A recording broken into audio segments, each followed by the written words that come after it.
I'm Dr. Melissa Pons, and thanks so much for tuning in to the Health Spotlight. And today I'm sharing with you about a topic I'm not sure most of us even realize we could be struggling with, and it's the hypoglycemia and depression connection. Now, this blog post I labeled hypoglycemia and depression connection, but know that hypoglycemia can also be connected to anxiety, irritability, and even just feeling low. You don't even have to name it depression, but you could just be prone to feeling low. And I know that during the winter season in particular, a lot of people struggle with what's referred to as the SAD disorder.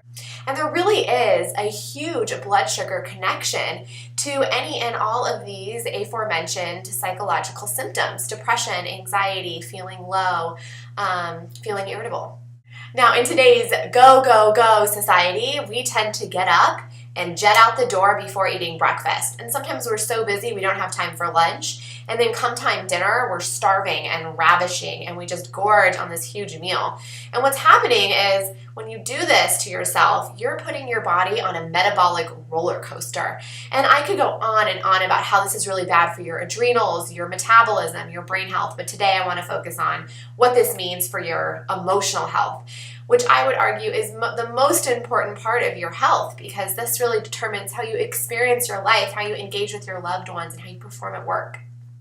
And so what I'm referring to when I say depression is the effect that this low blood sugar can have on your body's ability to create serotonin, which is the happy neurotransmitter. Did you know that when your blood sugar dips out, you literally don't have enough insulin to facilitate healthy neurotransmitter balance? And what that means is, without insulin, there's nothing really keeping that door open into the brain for the building blocks of serotonin to enter in. I refer to insulin in this case as the gatekeeper for serotonin building blocks to get into your brain so that your brain can then create the serotonin that you need to stay happy during your day. And so when your blood sugar drops out, there's quite literally not enough gatekeepers to open up the blood-brain barrier for those serotonin building blocks to enter in. So the factory workers in the brain that are supposed to be creating serotonin just don't have enough substrate to work with. And so without realizing it, as your blood sugar dips down, so too do your serotonin stores.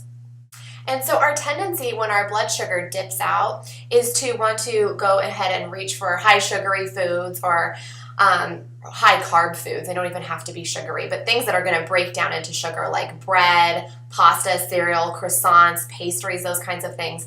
And what happens is you get a rush of insulin, which for a second kind of gives you that sense of feeling really happy and giddy. It's kind of an ongoing joke between my husband and I that when we get our hands on sugar, we get really happy, and it's hilarious. It's a joke. It's like, wow, look at what sugar just did to your brain. But the downfall of that is once you hit that quick surge of insulin, serotonin floods into the brain, but that only lasts about 15 or 20 minutes, and then you're right back down into the crash. It's like getting on the peak of the roller coaster and then getting sent down really quickly. And that crash can again bring you right back to that state of feeling low, feeling depressed, having high anxiety, being irritable. And so what's better than being on this roller coaster of insulin rush and serotonin rush is instead to try to stay stable so that your brain can become really efficient at creating good amounts of serotonin over a long and consistent period of time.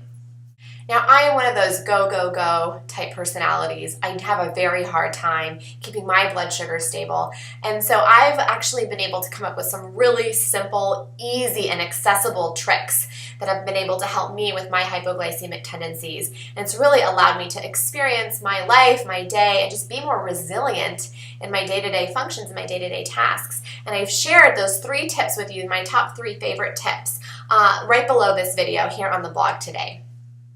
Well, that's it for today. Please tune in next week. We'll be talking about insulin resistance and its depression connection.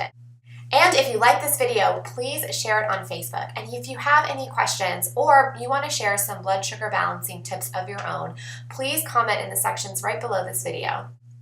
And if you want the insider tips and tricks on how to build a body of vibrance, abundant energy, and masterful metabolism, head on over to truefunctionalmedicine.com and subscribe to our newsletter.